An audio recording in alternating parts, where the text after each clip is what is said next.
Hello friends, welcome to my YouTube channel. Friends, ये GS two lecture series का 52nd number lecture है, यानी 52वां lecture है। आज हम लोग कंटेम्प्ट ऑफ कोर्ट के बारे में पढ़ने वाले हैं। फ्रेंड्स, आशा है कि इससे पर जो भी वीडियोज आए हैं उसको आप सब लोगों ने देख लिया है और उसके नोट्स भी बना लिए हैं।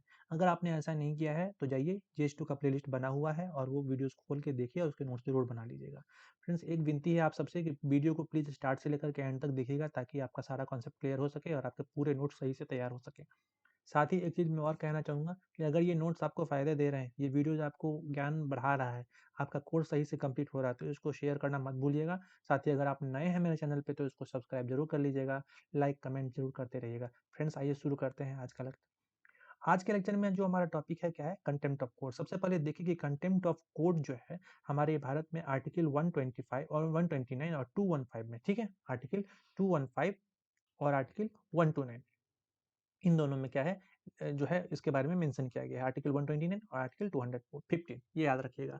अब कहते हैं कि दीज आर्टिकल से supreme court and high court can issue notice and punish for its contempt और for contempt of any subordinate court. हाँ, मतलब हाई कोर्ट और सुप्रीम कोर्ट के पास में ये पावर है कि यदि उसका कोई कंटेम्प्ट करता है तो वो नोटिस जारी कर सकता है या फिर पनिशमेंट दे सकता है, या फिर किसी अन्य सबऑर्डिनेट कोर्ट के विरोध में अगर कोई कंटेम्प्ट करता है तो उसके लिए भी इस तरीके का नोटिस या पनिशमेंट जो है हाई कोर्ट या सुप्रीम कोर्ट जारी कर सकता है। ठीक है, तो ये कहा गया है इसमें, ठीक है, इस आर्टिकल में।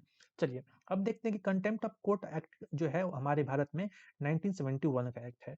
एक्चुअली कंटेम्प्ट ऑफ कोर्ट जो होता है उसमें कई तरह की चीजें आती हैं, लेकिन भारत में इसको दो तरीके से जो है जनरली विभक्त किया गया है, एक सिविल कंटेम्प्ट और दूसरा क्रिमिनल कंटेम्प्ट। अब देखिए, कंटेम्प्ट ऑफ कोर्ट का मतलब जैसे हिंदी में अगर कहें तो वो होता है अवहेलना करना, अवमानना। ठीक है, मतलब उसकी बातों को नहीं मानना, अवमानना, ठीक है, उसकी तिरस्कार करना, उसका अनादर करना, एक तरीके से ये समझ लीजिए। ठीक है।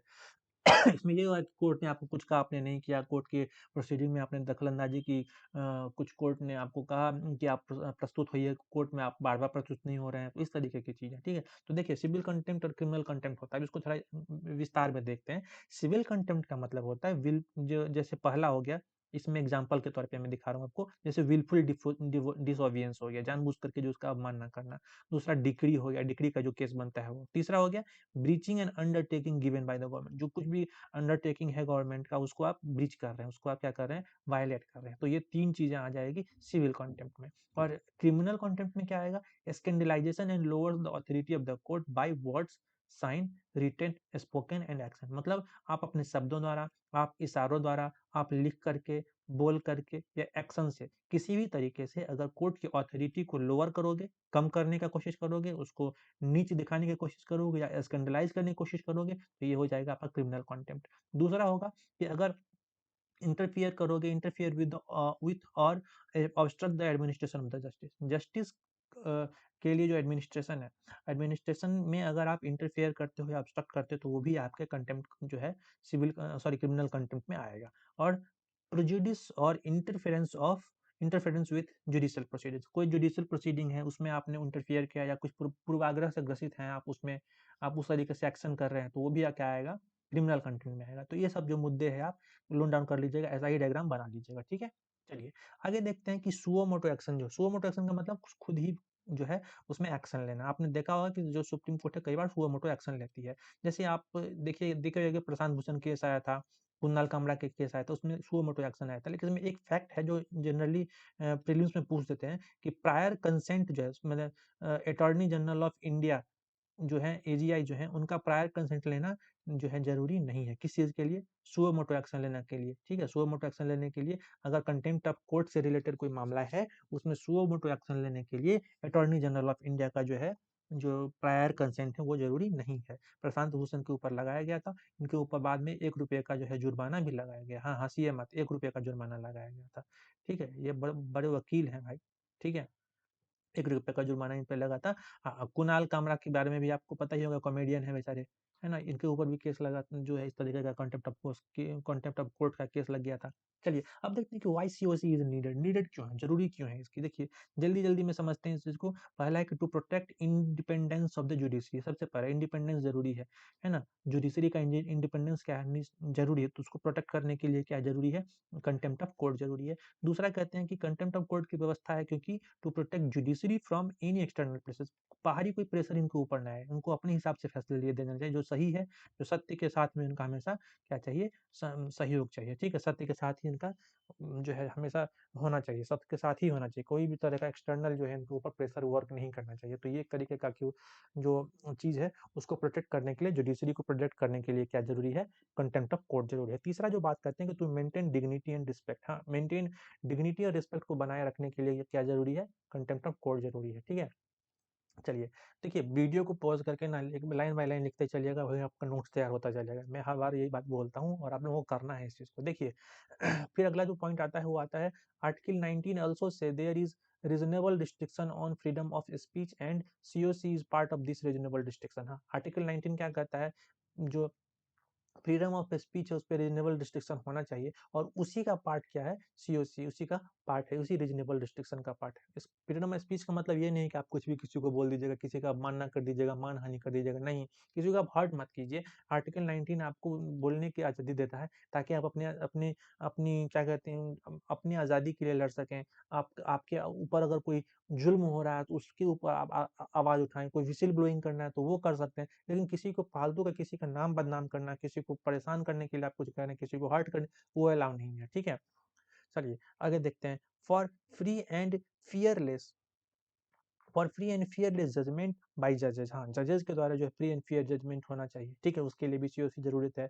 For effective delivery of justice, justice के इफेक्टिव डिलीवरी के लिए भी ये जरूरी है सीओसी, है ना। आगे देखते हैं कि अगला पॉइंट में कि increasing instances of contempt and scandalise, आजकल देखा जा रहा है कि ये जो कंटेम्प्ट की जो इंस्टेंसेस है वो बढ़ रही हैं, स्कैंडलाइजिंग की जो इंस्टेंसेस है वो भी बढ़ रहे हैं, तो इसको रिड्यूस करने के लिए भी सीओसी क्या है, जरूरी है। फिर अगला जो पॉइंट है कहते हैं कि to maintain supremacy of the law, law के सुपरमेसी के लिए जरूरी। देखिए एक चीज मैं आपको बता दूं, ये जो कंटेम्प्ट ऑफ कोर्ट का जो ये जो बनता है, ये एक्चुअली इसलिए बनता है कि एक्चुअली लंदन में शुरुआत हुआ था ये। हालाँकि ये हमारे यहाँ जो जहाँ पे राजतंत्र है, वहाँ पे राजा का जो जो आखिरी शब्द है, वही लॉ है ना? होता था ना पहले। लेकिन ये जो कंटेम्प्ट ऑफ कोर्ट जो जुडिशरी में आजकल यूज़ हो रहा है, ये एक्चुअली लंदन से है, हमारे यहाँ जो यूज़ होता है। वहाँ पे क्या था ब्रिटेन में कि किंग ने जो कह दिया उसको मनवाने के लिए, वो मतलब सुप्रीम अथॉरिटी हो गई। तो उसको मेंटेन करने के लिए, उसको सुप्रीमेसी को मेंटेन करने के लिए जो है कंटेम्प्ट ऑफ कोर्ट लाया गया, तो उसको कोई अवहेलना करेगा तो उसको उसके ऊपर जो है पनिशमेंट होगा। तो वही जो है एक तरीके से लेगेसी चलती चली आ रही है, ठीक है। तो उसी को मेंटेन करने की बात करते हैं, मतलब लॉ को मेंटेन करने के लिए भी जो है सुप्रीम कोर्ट ऑफ कंटेम्प्ट जो है जरूरी है, ठीक है, कंटेम्प्ट ऑफ कोर्ट जरूरी है, ठीक है। चलिए समझ में आ गई बात। हाँ, अगला जो पॉइंट आता है इसमें वो क्या आता है, to ensure sine qua non respect for existence of the rule of law. हाँ, अगर रूल ऑफ लॉ चाहिए कहीं पे, किसी भी संविधान में अगर रूल ऑफ लॉ को बनाए रखना है, किसी भी देश में अगर अगर क्या कहते हैं कानून का शासन अगर होगा, अगर उसका एग्जिस्टेंस चाहिए, तो साइन क्वेनन रिस्पेक्ट जो है मतलब कुछ ऐसे चीज है जिनको आप बिल्कुल ही नजरअंदाज नहीं कर सकते, अपरिहार्य। साइन क्वेश्चन का मतलब होता है अपरिहार्य जो चीज है जिनको आप नजरअंदाज नहीं कर सकते हैं, उसको फॉलो करना ही करना है। तो उस चीजों का जो एक तरीके से फॉलो करना जरूरी है, जैसे कानून का राज होगा, जो कुछ भी कोर्ट के द्वारा कहा जाएगा उसका पालन होगा, तो इन सब टाइप की चीजें जो जो बिल्कुल जरूरी है उसको बनाए रखना है, तभी क्या होगा, रूल ऑफ लॉ जो है एग्जिस्ट करेगा, ठीक है। रूल एंड रेगुलेशन तो सही से फॉलो होना चाहिए, आगे तो आपको भी पता होगा, ठीक है। आगे देखते हैं कि कुछ इश्यूज हैं इससे रिलेटेड। देखिए इश्यूज में सबसे पहला जो पॉइंट आता है वो आता है कि it is against the freedom of speech and expression. Article 19 और आर्टिकल 21 इसमें ये बात कहते हैं, आर्टिकल फ्रीडम, आर्टिकल 19 और 21 में freedom of speech and expression की बात करते हैं, है ना। आप एक काम कीजिए, आर्टिकल 19 क्या कहता है लाइन बाय लाइन लिखिए, और आर्टिकल 21 क्या कहता है ये भी line by line comment box में लिखिए, ठीक है। इससे आपका भी रिवीजन होगा और कमेंट बॉक्स में पता भी चलेगा कौन कौन लेक्चर सही से देख रहा है, ठीक है। चलिए होमवर्क जो देता हूँ उसको पूरा किया कीजिए। आगे, so it acts as a barrier from the freedom from for reform and ensuring accountability. देखिए एक चीज याद रखिए, जब आप ये चीज की बात करते हैं कि आर्टिकल 19 और आर्टिकल 21 के हिसाब से ये फ्रीडम ऑफ स्पीच और एक्सप्रेशन के अगेंस्ट है, तो इसका मतलब क्या है, एक तरीके से आप अगर कंटेंट ऑफ कोर्ट किसी के ऊपर लगा रहे हैं तो उसके ऊपर डर भी पैदा कर रहे हैं, डर पैदा कर रहे हैं। क्यों? क्योंकि अगर मान लीजिए कुछ गलत है जुडिशरी में और वो अगर वो डर से नहीं बोल रहा है तो क्या होगा, रिफॉर्म नहीं होगा, रिफॉर्म नहीं होगा। कैसे रिफॉर्म होगा, वो बोलेगा ही नहीं, उसको तो डर ये रहेगा अगर हम कुछ बोलेंगे तो हमारे ऊपर चार्ज लगा दिया जाएगा, हमको तो कंटेम्प्ट ऑफ कोर्ट में फंसा दिया जाएगा, हमको तो किसी जो केस में फंसा दिया जाएगा, तो वो बोलेगा नहीं। और एक तरीके से रिफॉर्म जो है होगा नहीं, तो ये बैरियर के रूप में भी काम करता है। कंटेंट ऑफ कोर्ट क्या हो गया? बैरियर हो गया, ठीक है? और इसके साथ-साथ जो अकाउंटेबिलिटी है वो भी किसी की जो फिक्स नहीं होगी। अगर ये कंटेंट ऑफ कोर्ट रहा तो इससे क्या होगा? अकाउंटेबिलिटी भी फिक्स नहीं होगी। इसीलिए कभी-कभी जो है इसको जो हमें इतना हार्श नहीं बनाना है, ठीक है? कंटेंट ऑफ कोर्ट को। तो एक इश्यू तो ये समझ में आ गया होगा आप लोगों को। अगला इश्यू है कॉन्फ्लिक्ट ऑफ इंटरेस्ट का इश्यू। देखिए, एक कहा जाता है कि no one to be own जज। क्या हुआ मतलब no one to be own जज का मतलब ये होगा कि मान लीजिए किसी के ऊपर कंटेम्प्ट ऑफ कोर्ट लगा दे, किसी के ऊपर कंटेम्प्ट ऑफ, तो कंटेम्प्ट ऑफ कोर्ट क्यों लगाया? मान लीजिए इस व्यक्ति ने क्या किया, जज को गाली दे दी। अब जज साहब ने जो फैसला सुनाया है, जो उन्होंने इन क्या कहते हैं पनिशमेंट दिया, वो क्यों दिया है? क्योंकि उनको गाली दी गई थी। कंटेम्प्ट ऑफ कोर्ट मतलब क्या हुआ? उनको गाली दी गई थी उस टाइम पे। तब वही व्यक्ति जिसको गाली दी गई है, वही खुद के केस में जज कैसे हो सकता है? तो ये भी एक क्या हो रहा है? कॉन्फ्लिक्ट पैदा हो रहा है, कॉन्फ्लिक्ट ऑफ इंटरेस्ट हो रहा है। So no one to be own जज, ठीक है? एक चीज को समझ गए होंगे। मान लीजिए उसको गाली दी गई तो कोई और उनके उसका एक अलग व्यासपीठ बने, है ना? अलग व्यासपीठ बने, अलग बेंच बने, उसमें अलग जज लोग हों, वो सुनवाई करें। वो तत्काल जो आप दे रहे हैं एक तरीके से वो गलत है, ये कहा जाता है यहाँ पे, ठीक है? एक पॉइंट ये भी समझ लीजिएगा कि कॉन्फ्लिक्ट ऑफ इंटरेस्ट क्रिएट हो रहा है। तीसरा कहते हैं कि high number of judicial subjectivity है, मतलब एम्बिग्विटी ऑफ वर्ड्स देखा जाता है, वर्ड्स की एम्बिग्विटी है, ठीक है? वर्ड्स की एम्बिग्विटी देखी जाती है, मतलब एक ही वर्ड के कई और मीनिंग हो सकते हैं। जुडिशरी में ऐसा देखा जाता है, तो सब्जेक्टिविटी बहुत ज़्यादा है, इसीलिए ये एक नेगेटिव पॉइंट के रूप में देखा जाता है। अगला कहते हैं कि वाइड स्कोप ऑफ कंटेम्प्ट। हाँ, कंटेम्प्ट के कई वाइड स्कोप हैं, मतलब अगर आप नहीं जाइएगा वहाँ पे उसने कहा हो सकता है कि आप बीमार हो, तो भी आपके ऊपर कंटेम्प्ट लग जाएगा, ठीक है? अगर आप मान लीजिए कई कई बार से नहीं जा रहे हैं और लास्ट बार आपको बोला कि इस बार नहीं आएगा तो कंटेम्प्ट लगा देगा, उस बार आप बीमार पड़ गए। एक तो ये हो गया। दूसरा ये हो गया कि अगर आपके सही टाइम पे जो आप जवाब नहीं दे रहे हैं, या फिर कोर्ट की प्रोसीडिंग में आप कोई क्या कहते हैं उसको इंटरफियर कर रहे हैं। आप इंटरफियर क्यों कर रहे हैं? हो सकता है कि दिमागी रूप से कोई अशांत हो, ठीक है? तो बहुत तरह की बातें होती है। तो कंटेम्प्ट ऑफ कोर्ट का जो स्कोप है वो बहुत ज़्यादा, किसी के ऊपर भी कभी भी लगाया जा सकता है, एक तरीके से ये भी आप बोल सकते हैं। लेकिन ऐसे ही नहीं लगा देते हैं, थोड़ा-सा उसके ऊपर तो बेस होना ही चाहिए, ठीक है? चलिए, चीज़ ये समझ में आ गया। अगला पॉइंट ये कहते हैं कि वायलेटिंग द डॉक्ट्रिन ऑफ ओवरब्रेथ। हाँ, ये एक डॉक्ट्रिन है, इसको आप जाकर के सर्च कीजिए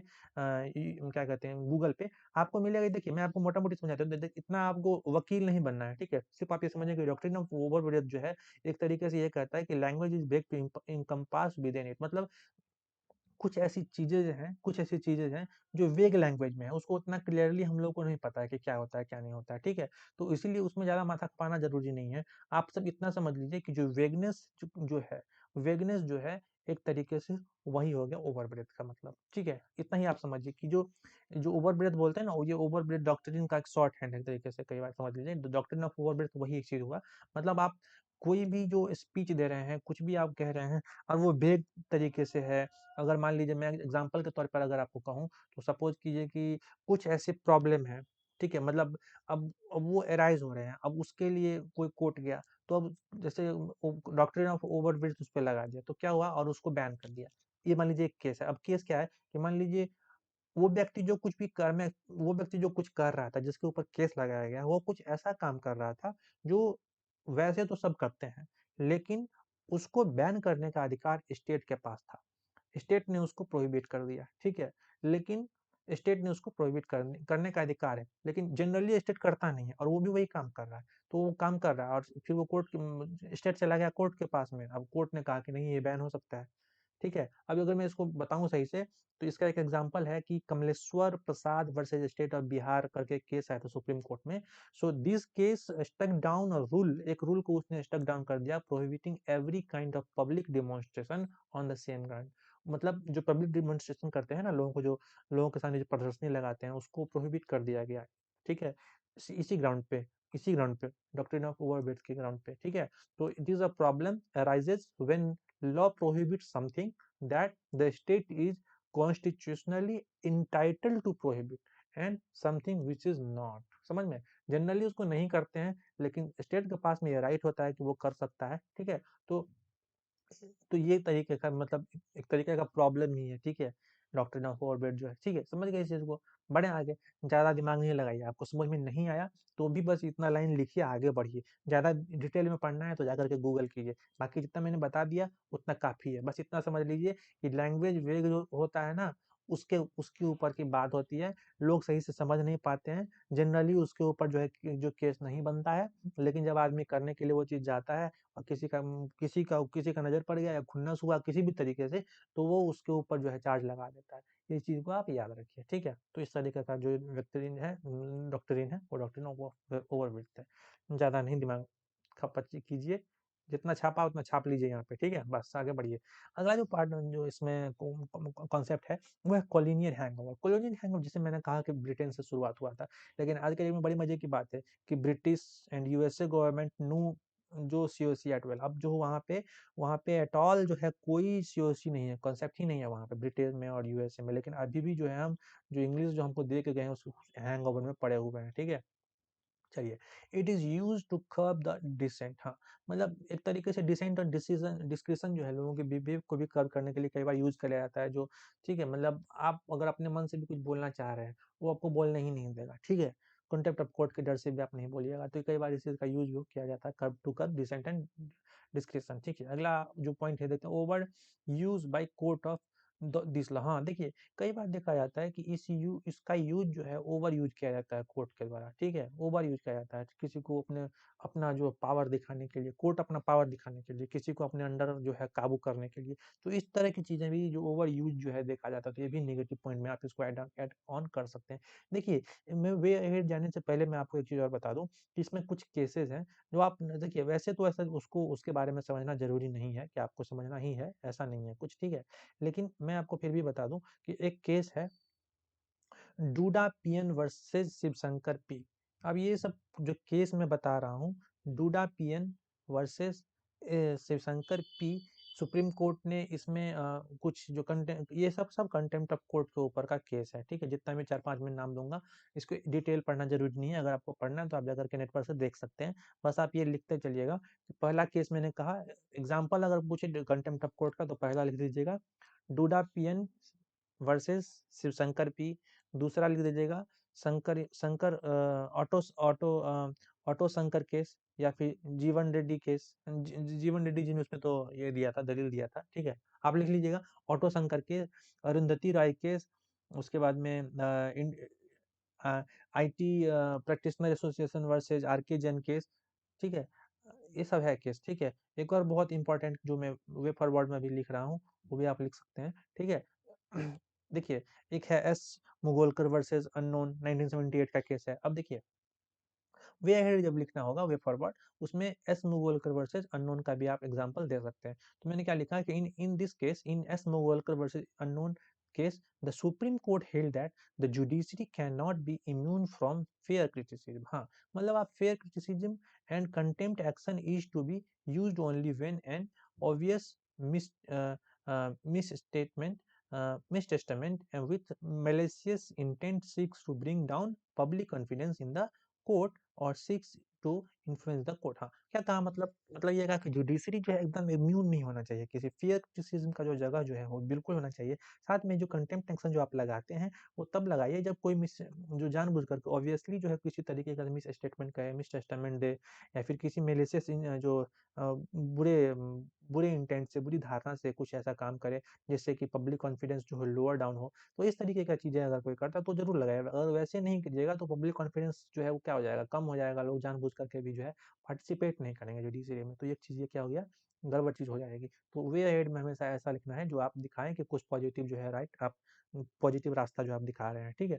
अगला इसमें क्या कहेंगे और क्या कर सकते हैं कि the law commission of India held that there is a need to retain a provision regarding the content of court. हाँ, लॉ कमीशन ऑफ इंडिया ने क्या कहा था कि इसकी नीड है, मतलब इस तरीके का प्रोविजन का होना जरूरी है, ठीक है? क्यों जरूरी है? क्योंकि एग्जाम्पल में बता चुका हूँ क्यों क्यों नीड है, मैं स्टार्टिंग में बता चुका हूँ इसका, ठीक है?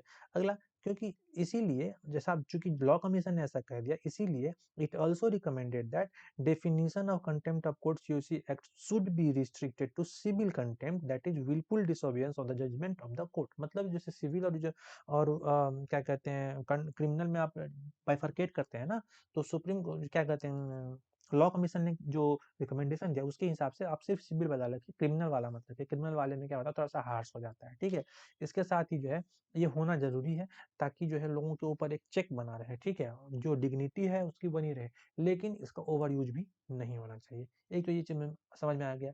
और इसको जो कंक्लूड अगर आप करना चाहते हैं तो आप ऐसे कर सकते हैं, so the need of hour is to use it in obvious cases, and there is also need of independent authority to decide whether the COC is applied in any case। मतलब समझ में आया, इसका जो है ओवियस केस में use होना चाहिए, ऐसे ओवर यूज नहीं होना चाहिए। साथ ही में एक ऐसी अथॉरिटी होना चाहिए जो ये डिसाइड करे कि जो कंटेम्प्ट ऑफ कोर्ट लगाया गया है वो सही लगाया गया है या नहीं लगाया गया है, या कहाँ लगाया जाना चाहिए, इस चीज के बारे में वो अथॉरिटी बात करे, ठीक है। तो बस आज के डेट जो है इतना ही था। कंक्लूजन आप इस तरीके से मैंने आपको लास्ट में बताया, लास्ट स्लाइड में, वैसे आप लिख सकते हैं, या फिर कुछ खुद से भी ट्राई कीजिए और मुझे भी बताइए, ठीक है। तो आज के लेक्चर में इतना ही था।